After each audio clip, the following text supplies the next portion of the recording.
Hello student, welcome to our YouTube channel. आज हम करने वाले हैं चैप्टर नंबर 8 की एक्सरसाइज 8.1। उम्मीद करता हूँ आपने इससे पहले वाली वीडियो देख ली होगी जिसमें हमने फॉर्मूले किए थे और बहुत अच्छे तरीके से, बड़े अच्छे तरीके से तीनों एक्सरसाइज के हमने सबसे पहले फॉर्मूले याद कर लिए थे। अब बात करते हैं एक्सरसाइज नंबर 8.1। तो शुरुआत करते हैं 8.1 के क्वेश्चन नंबर 1 से। देखो, जो क्वेश्चंस हैं उनको सबसे पहले आपको पढ़ना होगा, उनको समझना होगा, उसके बाद ही हम क्वेश्चन कर पाएंगे। बोला है, क्या बोला है? In in triangle A B C right angle at B. देखो क्वेश्चन में ये बोला है कि देखो ये ट्रायंगल है,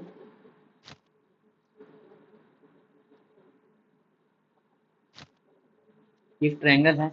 यहाँ पर जो राइट एंगल ट्रायंगल बना है ये बी पर, तो बी की पोजीशन फिक्स हो गई है। अब क्वेश्चन में आगे आप ए इसको भी लिख सकते हो, इसको भी लिख सकते हो, मगर क्वेश्चन में देखना होगा, जैसे फर्स्ट पार्ट में बोला है साइन ए, तो इसका मतलब जो थीटा होना चाहिए वो ए पर होना चाहिए, मतलब यहाँ पर होना चाहिए। तो ये अब हमारा थीटा हो जाएगा। तो ध्यान से रखना, तो इसके सामने वाला अब परपेंडिकुलर है, यहाँ पर सी लिख लेते हैं। तो बी और सी की वैल्यू 7 है और ए बी की वैल्यू 24 है, और ये हमारे लिए बेस हो जाएगा जब हम साइन ए या कोस ए या किसी भी ए के साथ हम वैल्यू निकालेंगे। तो ये चीज ध्यान रखना है। अब देखो क्वेश्चन कैसे सॉल्व करते हैं। सबसे पहले हमें तीनों साइड चाहिए, ए बी भी हो गई, बी सी भी होगी, तो अब ए सी चाहिए। तो ए सी का मतलब ये हमारे लिए हाइपोटेन्यूज हो गया। तो हाइपोटेन्यूज का फॉर्मूला क्या था? एच इक्वल टू में अंडर रूट पी का स्क्वायर प्लस बी का स्क्वायर, या लिख सकते हैं हम ए सी इक्वल टू में अंडर रूट ए बी का स्क्वायर प्लस बी सी का स्क्वायर। इतनी चीज समझ आई। अब यहाँ पर वैल्यू रखनी है, तो यहाँ पर आएगा 24 का स्क्वायर प्लस 7 का स्क्वायर। कोई भी आगे पीछे रख लेना, कोई प्रॉब्लम नहीं है। ठीक है, ए सी। अब देखो यहाँ से 24 का स्क्वायर 576 प्लस 49। ठीक है, तो रूट किया तो यहाँ पर आएगा 625, और ए सी की वैल्यू आ जाएगी यहाँ से 25। ये सभी को पता है कि इसका स्क्वायर रूट है, तो 25 हमारी वैल्यू आ गई। अब क्वेश्चन ने पूछा है कि भाई बताओ साइन ए। तो साइन ए का मतलब होता है पी बाई एच के बराबर होता है। इसका मतलब ये वाला डायग्राम इस वाले पहले पार्ट के लिए इंप्लीमेंट करेगा, ये ध्यान रखना। अब दूसरे पार्ट के लिए क्या करेगा वो हम अभी पढ़ेंगे। तो यहाँ पर पी की वैल्यू 7 है, एच की वैल्यू हमने निकाल दी 25। सेकेंड पार्ट कोस ए की वैल्यू, तो कोस ए की वैल्यू का मतलब होता है बी बाई एच। तो बी हमारा 24 है और एच हमने अभी निकाला है 25। इस तरीके से हमारा क्वेश्चन क्या हो जाएगा, पहला पार्ट सॉल्व हो जाएगा। अब बोला है कि भाई ये बताओ साइन सी की वैल्यू। तो जब साइन सी की वैल्यू होगी तो कोशिश करना, मैं एक तरीका बताता हूँ क्या करना, इस डायग्राम को दोबारा से बना लेना। ठीक है, अदरवाइज कंफ्यूज हो जाएगा। अगर कोई कंफ्यूज नहीं होना चाहता, नहीं है, तो ये चीज मान लेना, ये थीटा है, थीटा के नीचे वाला बेस हो जाएगा और इसके सामने वाला परपेंडिकुलर हो जाएगा जब हम सी एंगल का यूज करें। ठीक है, अदरवाइज यहाँ पर वैसे ही रहेगी। ठीक है, तो मैं यहाँ पर चीजें लिख देता हूँ। यहाँ पर दोबारा से डायग्राम बना लेते हैं हम। तो डायग्राम कुछ इस तरीके से बनेगा।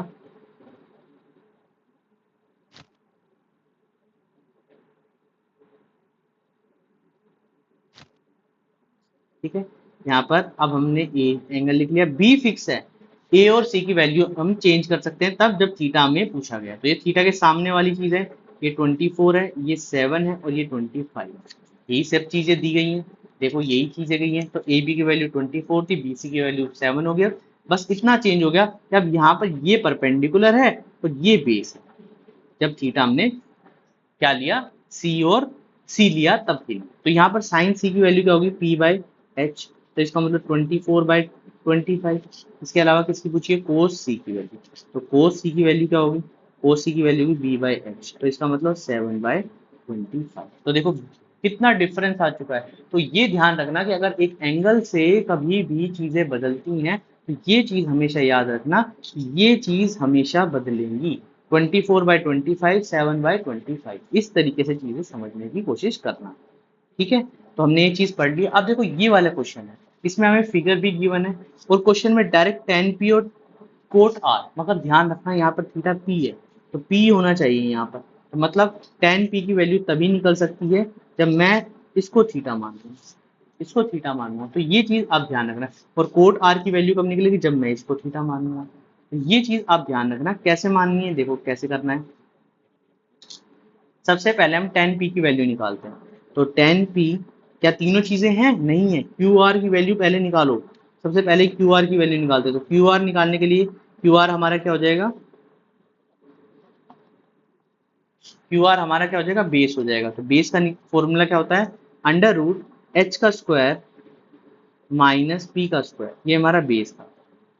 इसीलिए मैं फॉर्मूले में लिख रहा हूँ क्यू आर इक्वल टू में पी आर का स्क्वायर माइनस पी क्यू का स्क्वायर अंडर रूट 13 का स्क्वायर माइनस 12 का स्क्वायर। ठीक है, देखो आप दो तरीके से कर सकते हो। अगर आपको समय बचाना है, 13 का स्क्वायर पता है, पहले स्क्वायर याद कर लीजिए, 25 तक ज़्यादा नहीं आएंगे। अगर नहीं आता तो उसमें ए माइनस बी का फॉर्मूला लगा दो,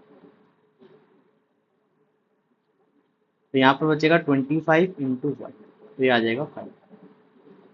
ठीक है, अदरवाइज नहीं पता तो यहाँ पर 169 का स्क्वायर माइनस 144 का स्क्वायर, जो आएगा √25। इस तरीके से भी कर सकते हो। अब चाहिए 10p की वैल्यू। देखो कोई भी बच्चा अगर स्टूडेंट चाहता है मैं इसी डायग्राम से करूँ, तो देखो करने का तरीका क्या है कि अब हमारे लिए थीटा हो गया जब, तो ये बेस जो हो जाएगा ये हमारे लिए क्या हो जाएगा? परपेंडिकुलर। तो 10p की वैल्यू जो आएगी वो आएगी 5/12, क्योंकि बेस 12 हो जाएगा, बेस 12 हो जाएगा। मगर जब मैं इसको थीटा मानूंगा, जब मुझे कोट आर की वैल्यू चाहिए, कोट आर की वैल्यू चाहिए, तो थीटा ये हो जाएगा, तो सामने वाला मेरे लिए परपेंडिकुलर हो जाएगा और यहाँ पर नीचे वाला मेरे लिए क्या हो जाएगा? बेस हो जाएगा। मगर कोट का फॉर्मूला क्या होता है? कोट का फॉर्मूला होता है b/p, तो यहाँ पर आ जाएगा 5/, इतनी बात समझ आई?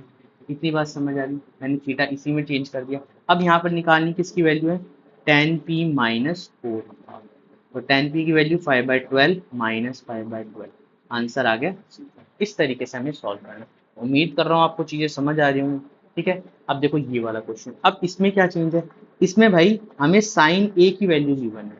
साइन ए का मतलब होता है 3/4, इसका मतलब होता है p/h। हमारे पास p है, b है, p है और h है, b नहीं है। तो मैं एक डायग्राम बना लेता हूँ यहाँ पर,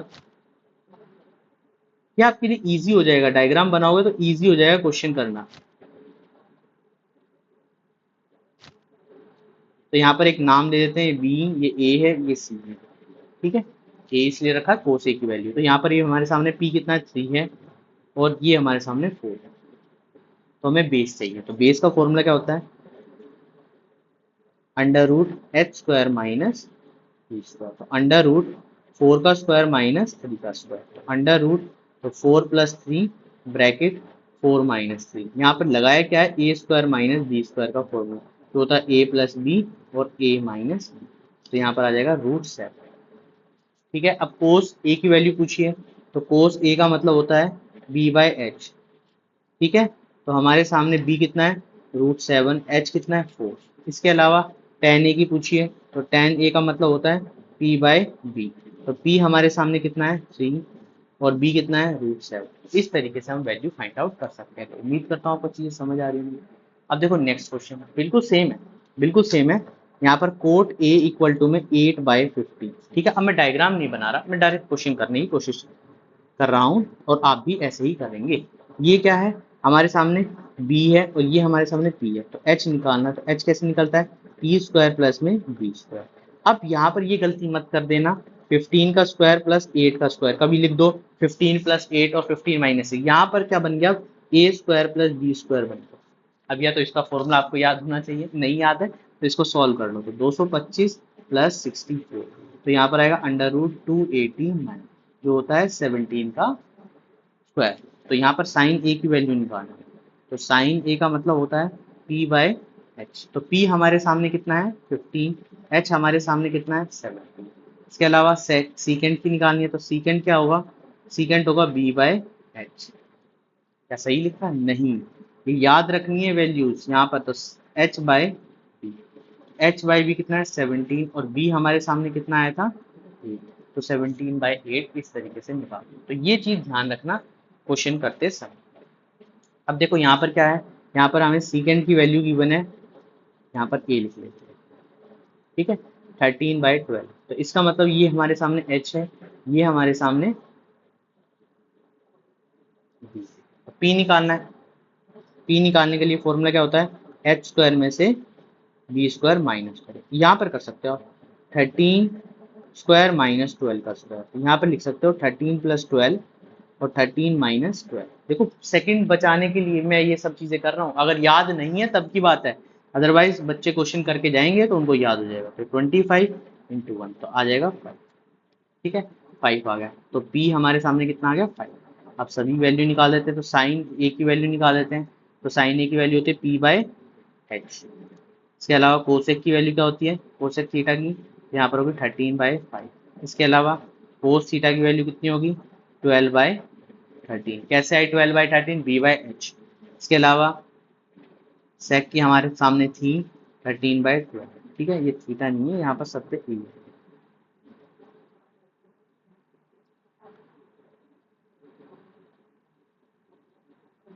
इसके अलावा टेन की वैल्यू निकालते हैं, तो टेन की वैल्यू कितनी आएगी 5/12 पी बाय बी। इसके अलावा कोट ए की वैल्यू कितनी आएगी 12/5। इस तरीके से हमें सॉल्व करते हैं, सेकंडों में क्वेश्चन सॉल्व हो जाएंगे।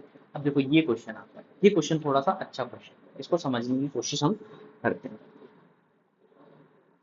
देखो क्वेश्चन क्या बोला है कि बोला है if angle A and B are acute angle, कि ए और बी जो है भाई एक्यूट एंगल है, मान ली बात। ठीक है, ए बी एक्यूट एंगल है हमारे सामने।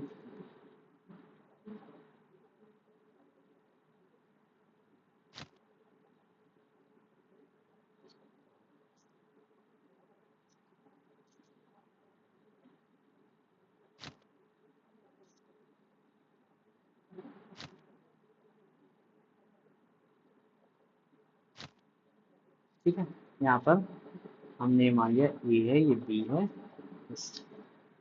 ठीक है, इस तरीके से मान लिया। और यहाँ पर एक बीच में एक लाइन खींच देते हैं,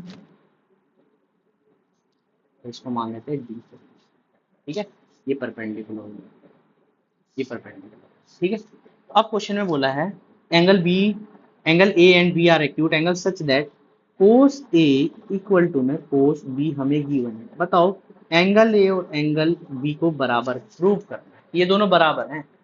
तो क्या किया हमने, मैंने देखा इन ट्रायंगल, मैंने एक ट्रायंगल लिया A D C D A. तो कोस ए की वैल्यू जो थी हमारे सामने, यहां से मैंने कोस ए निकाल लिया। कोस ए का मतलब क्या होता है, बेस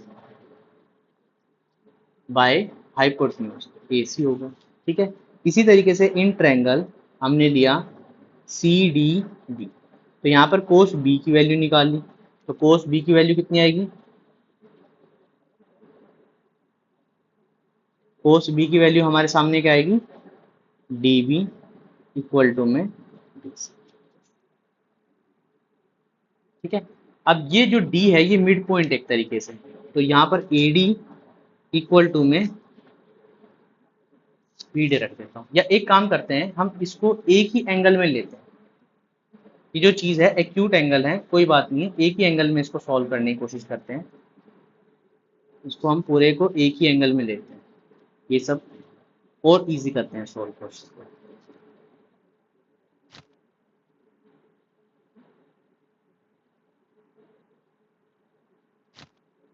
क्या प्रूव, ठीक है, यहाँ पर बी ले, ये लेते हैं सी एंगल। ठीक है, और यहाँ पर ए लेते हैं, एक बार हम यहाँ पे लेते हैं बी। ठीक है, इसी से सॉल्व करते हैं, एक ही में सॉल्व हो जाएगा, फिर बाद में सॉल्व करने की कोई प्रॉब्लम नहीं। तो यहाँ से कोस ए की वैल्यू निकालते हैं। तो कोस ए की वैल्यू क्या होगी, ध्यान से देखो, कोस ए का मतलब होता है बेस बाय ए है, ये थीटा है, बेस बाय हाइपोटेन्यूज, तो ए सी बटे में ए बी। ठीक है, अब कोस बी की वैल्यू निकालते हैं। तो कोस बी की वैल्यू कैसे निकलेगी, ये वाली चीज है, तो इसका बेस ये नीचे वाला है, B C by A B. कितनी होगी, देखो क्वेश्चन सेकंडों में सॉल्व हो जाएगा, दो लाइन का क्वेश्चन बच गया। तो ये दोनों बराबर हैं, कोस ए इक्वल टू में कोस बी। तो यहाँ पर ए सी बटे में ए बी इक्वल टू में बी सी बटे में ए बी लिख सकते हैं, लिख सकते हैं।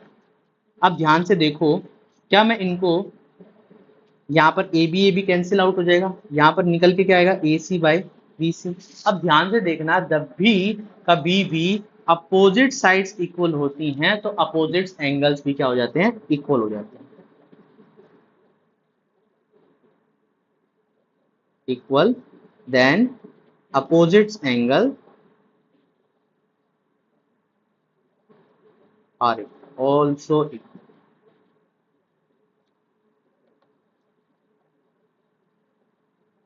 ठीक है, तो इसका मतलब ये थीटा थीटा जो है आमने सामने, ये दोनों आपस में क्या है, तो इस तरीके से क्वेश्चन करना है। तो यहां से एंगल ए बराबर एंगल बी, ठीक है, तो ये सेकंड हुआ क्वेश्चन था। ठीक है, जो हमने पहले डायग्राम में उससे भी थोड़ा सॉल्व हो सकता है, मगर वहां से थोड़ा कंफ्यूजन क्रिएट हो जाएगा, तो इसलिए हमने क्या किया, इस तरीके से चीजें बना दी हैं, इस तरीके से समझेंगे।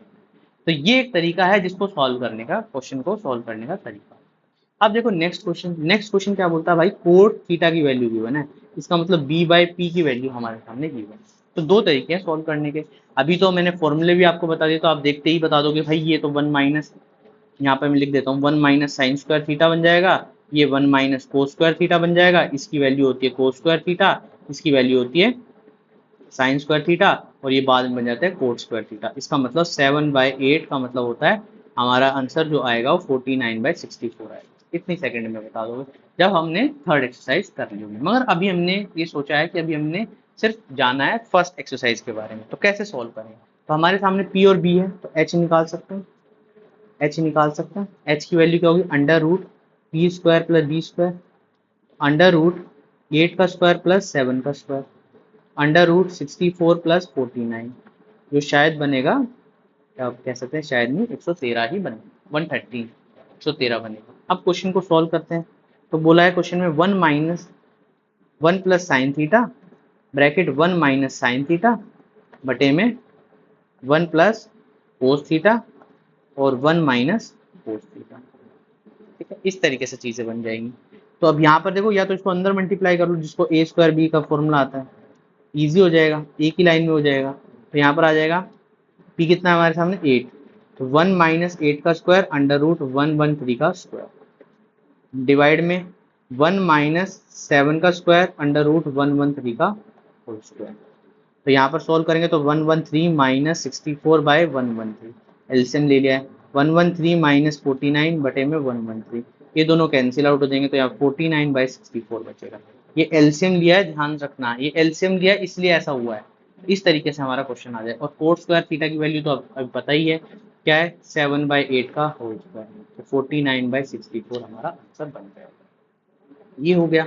अब देखो क्वेश्चन नेक्स्ट क्या बोलता है, नेक्स्ट बोलता है भाई 3 कोट ए इक्वल टू में 4, तो बस 3 को इधर ले आओ, ये बी हो जाएगा, ये हमारा पी हो जाएगा। अब क्वेश्चन में क्या बचा है, अब जब फॉर्मूले याद हो जाएंगे तो ये क्वेश्चन तब भी सेकंडों में हो जाएगा, नहीं होते तो ये दोनों पहले क्या करने, इक्वल करने। तो यहाँ पर देखो टेन स्क्वायर थीटा का मतलब क्या होता है, टेन का मतलब होता है पी बाई बी, तो यहाँ पर हम 3/4 लिख सकते हैं, यहाँ पर हम 3/4 लिख सकते हैं, LHS मैंने पहले लेफ्ट हैंड साइड ली, तो यहाँ पर आ जाएगा 1/9/16, 1 प्लस 9/16, यहाँ पे सॉल्व किया तो आएगा 16 माइनस 9/16, 16 प्लस 9/16, ये दोनों कैंसिल, यहाँ पर 7/25 इनका बन जाएगा आंसर।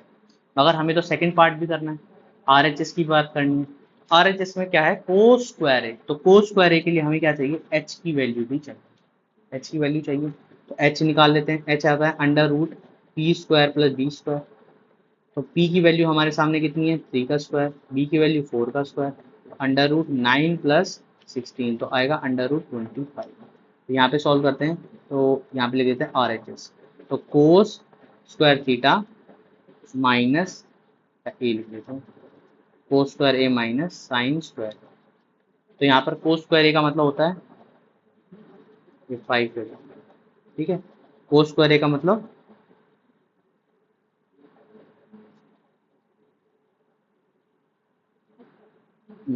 कोस स्क्वायर ए मतलब यहाँ पर बी की वैल्यू है 4/5 का स्क्वायर माइनस 3/5 का स्क्वायर, तो यहाँ पर आएगा 16/25 माइनस 9/25, सॉल्व किया तो 25, तो 16 माइनस 9 आ जाएगा 7/25। इस तरीके से हम सॉल्व कर सकते हैं, ठीक है। अब देखो नेक्स्ट क्वेश्चन बोला है राइट एंगल ट्रायंगल है बी पे, तो यहाँ पर एंगल बनाना पड़ेगा भाई। तो यहाँ पर नाम लिख लेते हैं, यहाँ पे बना लेते हैं।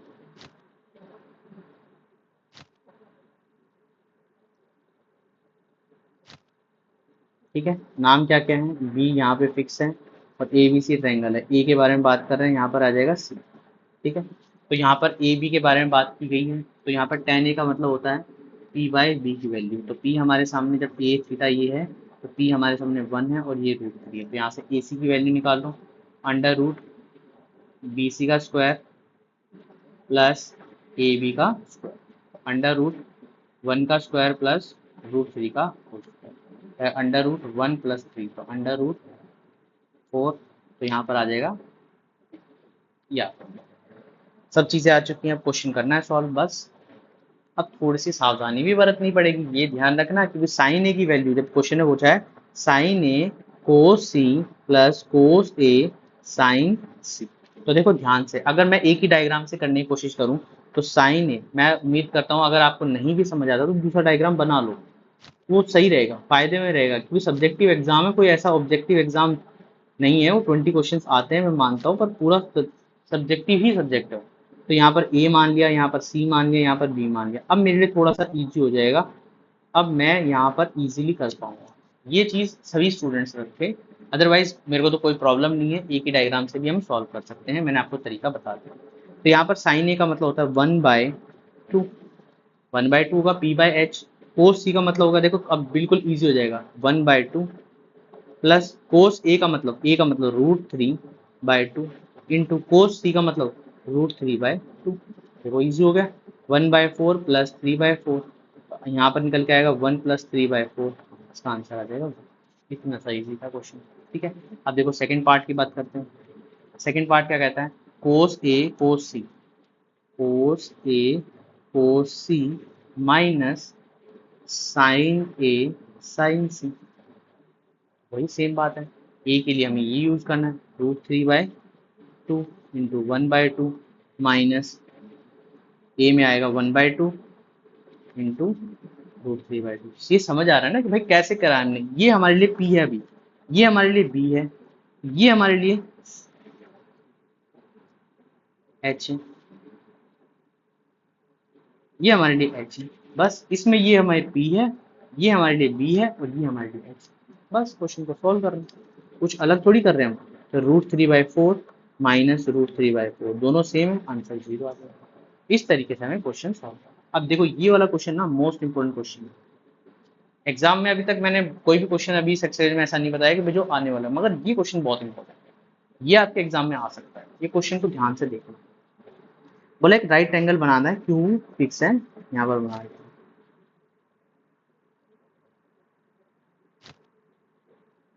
क्यू फिक्स है, तो यहाँ पर पी क्यू रख देते, कोई पी पूछा है तो ये पी हो जाएगा, ये हमारा आर हो जाएगा बस।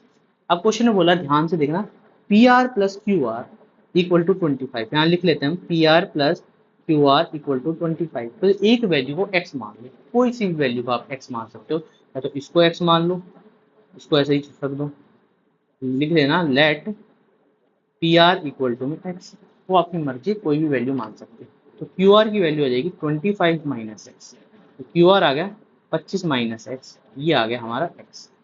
अब ये हमारे सामने गिवन है 5 सेंटीमीटर, ठीक है।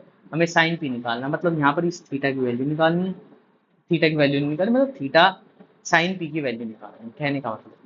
तो साइन पी की वैल्यू का मतलब ये पूरे एक्स के टर्म में आनी चाहिए। अब इनका एक रिलेशन बनता है, ये आपको पता होना चाहिए कि इनका एक रिलेशन बनता है। रिलेशन क्या कहता है, पर रिलेशन ही मेन है। अगर आपको रिलेशन पता है, तीनों चीजों का एक रिलेशन है। रिलेशन क्या है, रिलेशन है भाई साहब कि एच स्क्वायर इक्वल टू में P square plus B square. तो वही फॉर्मूला लगा दो ना, क्या प्रॉब्लम है, कुछ नया करने की जरूरत ही नहीं है।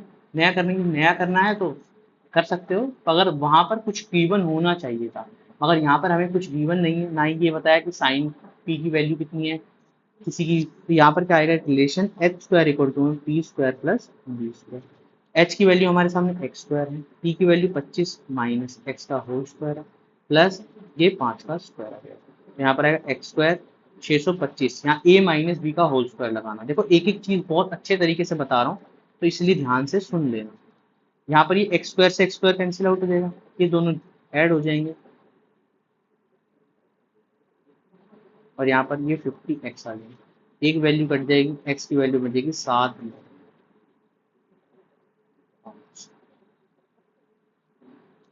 सब चीज़ें ठीक है, इसकी 625, 650, 650, 650, ये 0 कट गया, 0 बटे में 5, आंसर आया 13। एक्स की वैल्यू आ गई हमारे सामने 13। ये कितनी आ जाएगी, 25 माइनस 13, 12 आ जाएगी। तो 12 लिख लेंगे। तो बस अब क्वेश्चन में जो भी पूछा है बस धड़ाके से निकाल दो। साइन पी की वैल्यू निकालनी, तो साइन पी की वैल्यू का मतलब होता है पी बाई एच, तो 12/13। कोस पी की वैल्यू के बारे में पूछा है, तो कोस पी का मतलब क्या होता है बी बाई एच, तो यहाँ पर आ जाएगा 5/13। टेन पी के बारे में पूछा है, टेन पी तो बड़ा आसान है, 12/5, 13, 12/।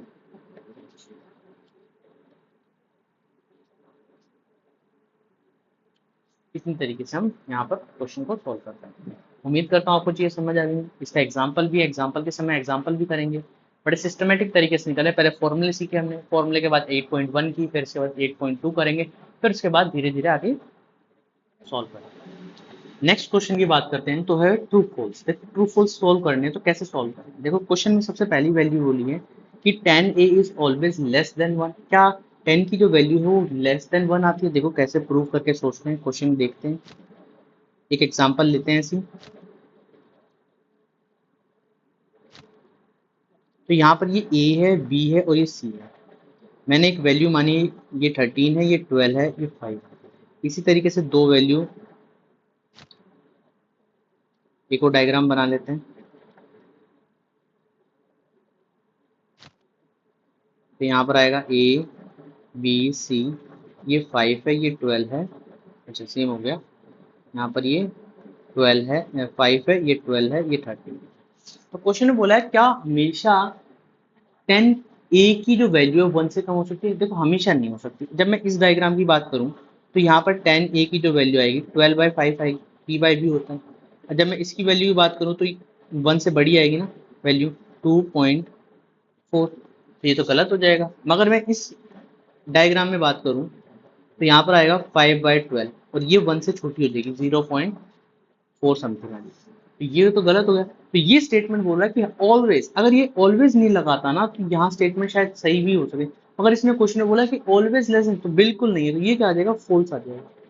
ये स्टेटमेंट गलत है कि हमेशा जो 10 की वैल्यू है वो लेस देन 1 नहीं हो सकती।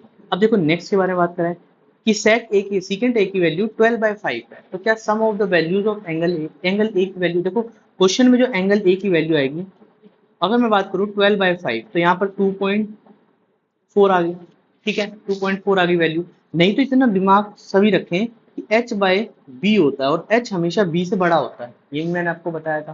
तो ये चीज हमेशा है कि जो एंगल a की वैल्यू आएगी वो इससे बड़ी आएगी, 1 से बड़ी आएगी। तो यहाँ इस स्टेटमेंट को हम कह सकते हैं ट्रू है स्टेटमेंट। तो ये चीज समझना, क्वेश्चन में जब भी एक वैल्यू गिवन है क्या ये वैल्यू सही है उस एंगल के लिए, तो मगर ये वैल्यू तभी सही है जब ये ऊपर वाली वैल्यू मतलब h बड़ा होगा b से। तो यहाँ पर ये 2.5 ठीक है, और हमेशा ऐसा ही होता है कि h बड़ा होता है b से, तो ये स्टेटमेंट ठीक है। अब cos is the abbreviation used as a cosecant, नहीं, कोस की जो हम करते हैं, कोस को हम क्या लिखते हैं, कोसाइन लिखते हैं। क्या लिखते हैं, कोसाइन मानते हैं। कोस को हम बोलते हैं कोसाइन, और जो कोसेंट है वो कोसेक को बोलते हैं। तो ये स्टेटमेंट क्या होगी, फॉल्स होगी। तीनों क्वेश्चन हो गए। अब नेक्स्ट क्वेश्चन बोला है coat is the product of coat. बोला है कोट ए क्या कोट इन दोनों के मल्टीप्लाई से बन के है, नहीं। देखो चेक करते हैं कैसे। अगर मैं इसका स्क्वायर कर दूं तो यहाँ पर कोट स्क्वायर आएगा, मगर जब मैं इनका स्क्वायर करने जाऊंगा तो मैं इस तरीके से सॉल्व करूंगा, ये तो गलत हो गया। इस पे भी स्क्वायर है, इस पे भी स्क्वायर है, मगर यहाँ तो एक ही स्क्वायर है, तो इसलिए स्टेटमेंट क्या होगी, फॉल्स होगी। तो यहाँ पर ध्यान से देखना कि स्टेटमेंट क्या बोल रहे हैं क्या नहीं बोल रहे हैं। अब क्वेश्चन में ये बोला है साइन ए इक्वल टू में 4/3। देखो दिखते ही आपको पता चल गया होगा कि 4/3 साइन ए की वैल्यू बिल्कुल भी नहीं हो सकती, क्योंकि ये परपेंडिकुलर होता है, ये हाइपोटेन्यूज होता है, और कभी भी परपेंडिकुलर हाइपोटेन्यूज से बड़ा नहीं हो सकता। और बड़ा नहीं हो सकता इसका मतलब कह सकते हैं इसकी जो वैल्यू आएगी जैसे 1.33 समथिंग आएगी, जो वैल्यू आएगी वो गलत है, कभी भी नहीं आनी चाहिए एंगल की। क्योंकि क्यों नहीं आनी चाहिए, क्योंकि जो परपेंडिकुलर होता है वो हाइपोटेन्यूज से छोटा होता है, जिसकी वजह से ये स्टेटमेंट भी क्या होगी, फॉल्स हो गई। तो इसलिए ये चीज हमने कंप्लीट कर ली है। तो इसमें जो ट्रू है वो भी बता दिया, फॉल्स है वो भी बता दिया। तो ये आज के लिए इतना ही। हमने 8.1 की है, बहुत अच्छे तरीके से की है। कुछ भी अगर नहीं भी समझ आता तो मुझे मैसेज करना है नीचे, मैं आपको सब चीजें बताऊंगा। अभी हम बहुत सिस्टमेटिक तरीके से पहली वीडियो में फॉर्मूले कंप्लीट किए थे, अभी हमने 8.1 कंप्लीट की ली है। तो इस तरीके से हम सिस्टमेटिक तरीके से चीजें कर रहे हैं। अगर आप भी इन वीडियोस को देखेंगे और अच्छे तरीके से करेंगे तो एक सिस्टमेटिक तरीके से चीजें हो जाएंगी। और यही एक सिस्टमेटिक तरीका है जिससे आप चीजों को अचीव कर सकते हैं। ट्रिग्नोमेट्री मुश्किल लगती है बच्चों को, मगर क्वेश्चन को देखे और समझे जिस तरीके से हमने की है। फॉर्मूले कैसे याद करने, फॉर्मूले बताया है किस तरीके से याद करना है, तो ये सब चीजें आपको बताई गई हैं। तो आप देखिए ध्यान से और क्वेश्चन को करने की कोशिश कीजिए। तब भी नहीं समझ आता तो मैसेज कीजिए, कमेंट बॉक्स में लिखिए। और चैनल को लाइक करें, शेयर करें और सब्सक्राइब करें। और कमेंट बॉक्स में लिखें कि अगर ये चीज प्रॉब्लम है इस तरीके से, तो हम उसके लिए कई नए नए तरीके भी लेकर आएंगे। तो आज के लिए इतना ही। वीडियो पसंद आए तो चैनल को लाइक करें, शेयर करें, सब्सक्राइब करें।